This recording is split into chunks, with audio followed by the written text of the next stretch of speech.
everybody. Happy to be here. I can't believe this is my 13th season here at UCF with my husband, Tim Sahaydak. As you guys know, we coach together, so I'm feeling lucky 13, guys. Lucky 13. My hope for this season, I feel good about it. We have a brand new team. You're going to see 11 new players on our roster.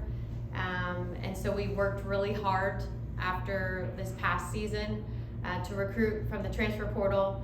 We have some freshmen, I think, that will be able to make an impact right away, immediately, which will be exciting. And so you're going to see a new roster. Obviously, the returners that we have are exciting players as well, and they're going to bring that experience and the knowledge from have played in our system and know the behaviors and the expectations already. But ultimately, I'm a really proud coach because we've really gotten to work since January. So our coaching staff's done a great job, like I said, putting together an awesome roster. But in addition to that, the players that we've added, and then talking about the returners, they've really gelled. And they love playing together. They love training. So their attitudes, like to be able to coach a team with an attitude like that they have, is a dream. And so just really looking forward to the season. And I feel really positive about it.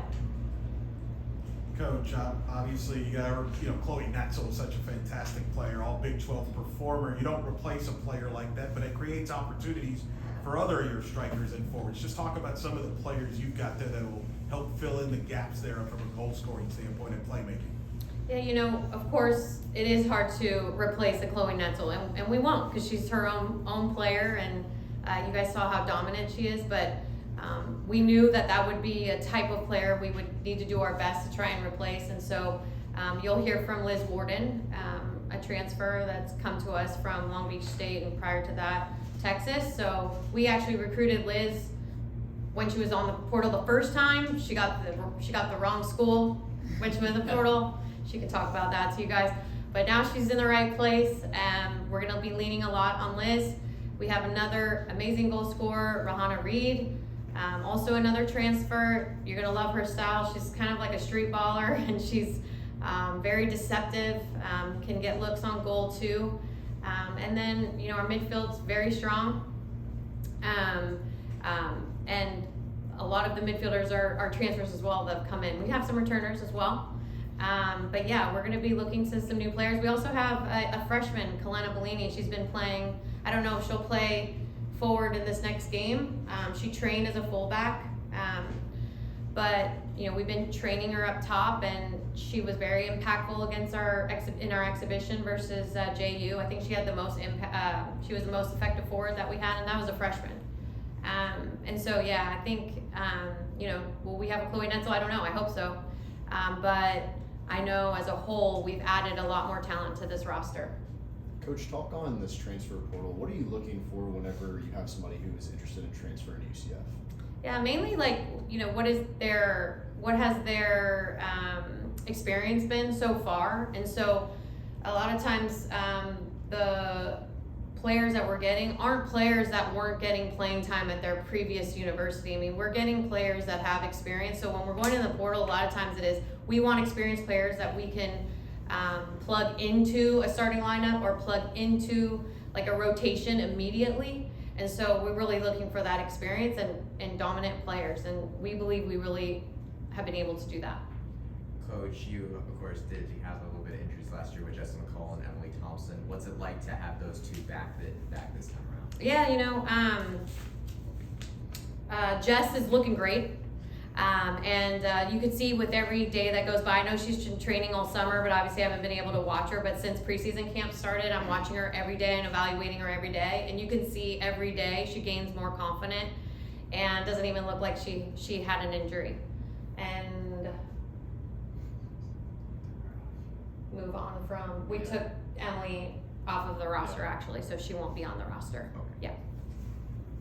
So as far as the goalkeeping situation, you had Genesis was of course all playing internationally, so you had Sammy step up, and she really took advantage of that. But she ended up helping you guys between her and Genesis, who were one of the better goalkeeping teams actually last year statistically. So how do you kind of handle having both goalkeepers now from the beginning going into this season? Yeah, it's tough, right? Because you have 2 starting goalkeepers on your team, but this isn't the first time UCF has been in that situation. And I think if you have 2 starting goalkeepers on your team, it's just going to help us be more successful in the end. So they're going to continue to battle it out. And you know, the plan for Genesis is not to leave during the season to go on international duty.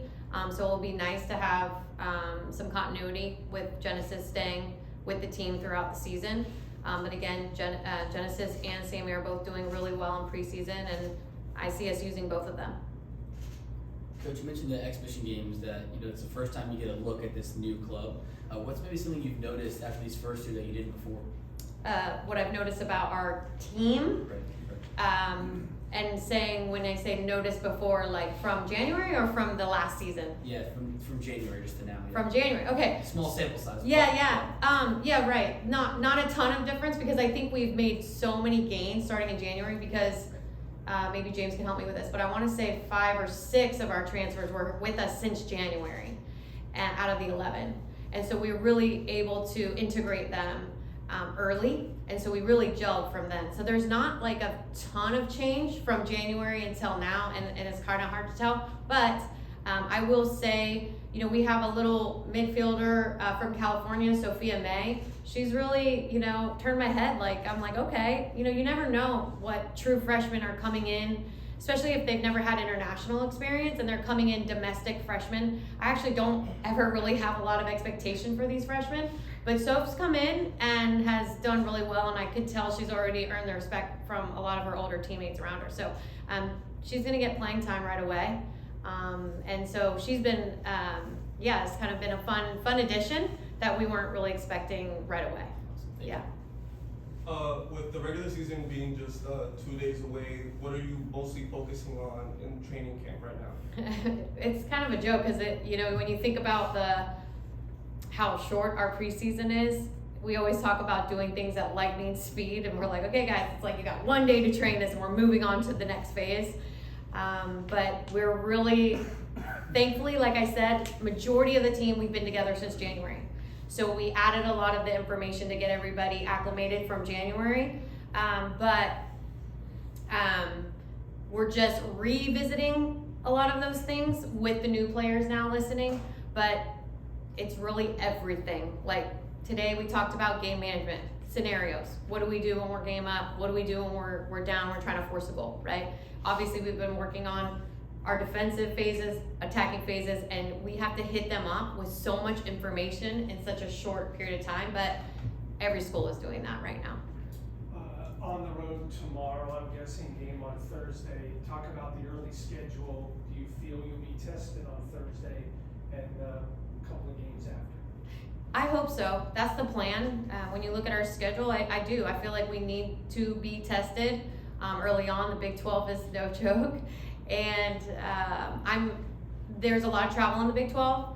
So my goal was for us not to travel as much in this first half of the season. And you can see that we've been able to do that. It's really hard also to make a travel roster, right? Everyone deserves it. We've got 26 players that are all fighting for it. I'm in a good position as the coach where I do have to make a travel roster for UAB, but for the next 7 games after that, I'm not having to make a travel roster. And that gives all the players more time to be together, to train together, not missing training days with the core. So I think after UAB, that those 7 games is going to be a really great time for our team to spend a lot of time together and learn together and not miss out on one another. What's your crystal ball look like for the Big 12 this year? We're winning a championship. That's what we've been talking about. So I know that's a big task, especially based on where we landed last year. But if you talk to any of our players, that's what they want. And we believe in them, and we are preparing them to do that. And I think that's the only route you can go. So we've got big plans, big expectations, big dreams, and in my opinion, that's the only route for us to go.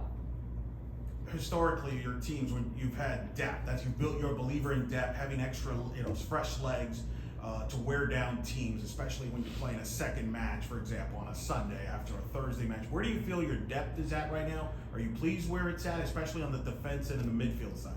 I think this is the best depth we've ever had at UCF. So I'm really excited about our depth, and we've talked to our players.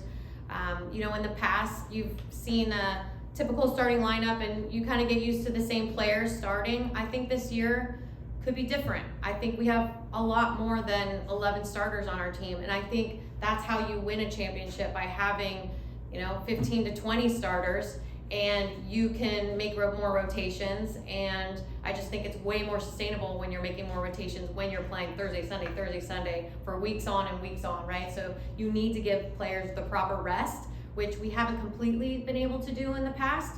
But I think we have really good balance among the lines. I already talked about the goalkeeper, but from the defending line to the midfield to the forwards, we have a lot of depth. And I do think it's the best depth that we've ever had, and I think the players feel it too. Like, they're feeling the competition within the team, but it's healthy competition, and I think they're at a place where, like, okay, if I start great, but if you start great for the team too, and that's where really we need to get, and I think that's how I feel about where our team is right now. Have we seen the team identity start to take shape, especially heading into the season now?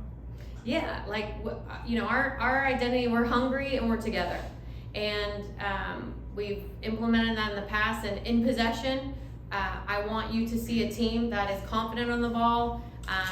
We make passes, build through the third, short passes, a lot of combinations, using each other, and then getting an attacking third, and let our star fours, our attacking players, do their magic and be creative. So I want you to see this attacking style soccer, and a team that expects to be on the ball a lot.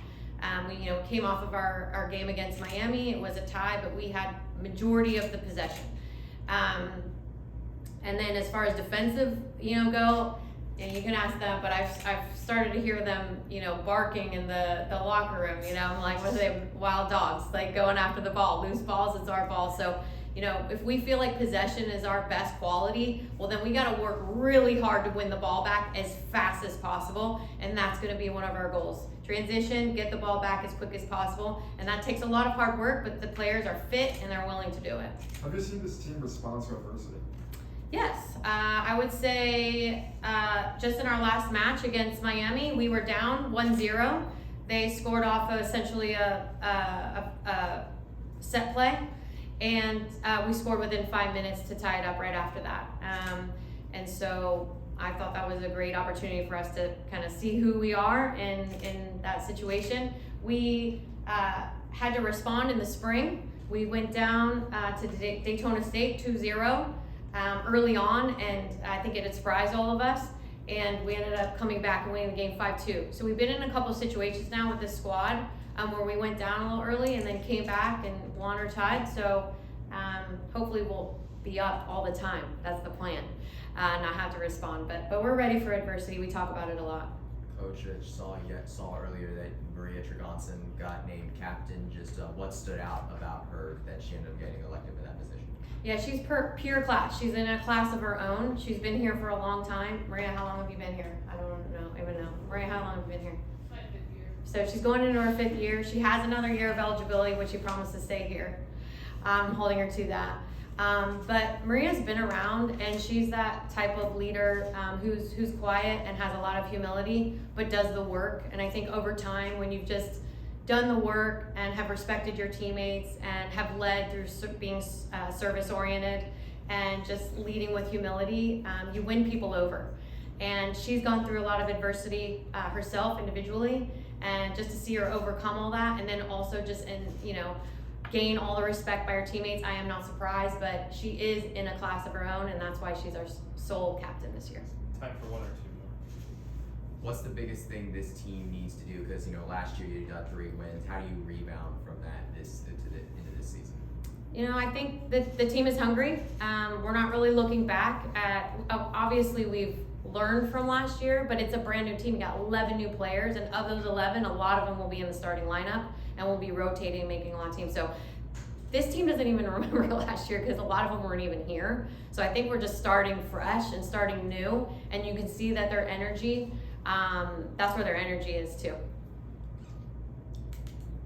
Women's soccer has exploded. I mean, the NWSL now is on networks of getting big numbers on CBS and everything like that. Local championship or the Orlando Pride team. as somebody who's been around it as a player and as a coach, just describe the growth of the sport of soccer from the collegiate level onto the pro level, because that starts right here in the collegiate level. You guys have seen it. I mean, it has exploded, and it's wonderful to see, and I believe that the women deserve it. They've been working really hard to have a league of their own, and you can see how entertaining, this football could be at the highest level and in the collegiate level. And so it's, I feel very proud. I'm like a proud mom. I was there from the beginning, breaking barriers and helping our sport grow and globally. And so just to see where it's come is a big deal. I think now that there's more pro opportunity, I think that is one of the something about our program that makes it special and puts us in a different situation than I would say our competitors. Maybe James needs a fact check, but right now I believe that we are developing the most pros in the Big 12. So currently we have 30 pros playing globally, and right now I believe that is the most that any program in the Big 12 has currently playing professionally. And I think that has to do with the staff's background, knowing our connections, and also knowing how to develop in an environment that is very pro-like.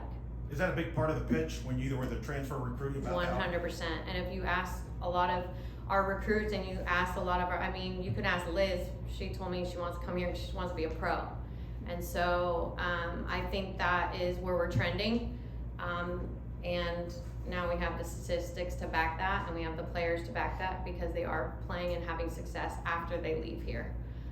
But yeah, it definitely is a pitch, and you'll see even that's why players are committing here. Transfers or freshmen. And you ask a lot of them, majority of them want to be pros after they leave here. Thank you. Thank you. Cool. Thanks, guys.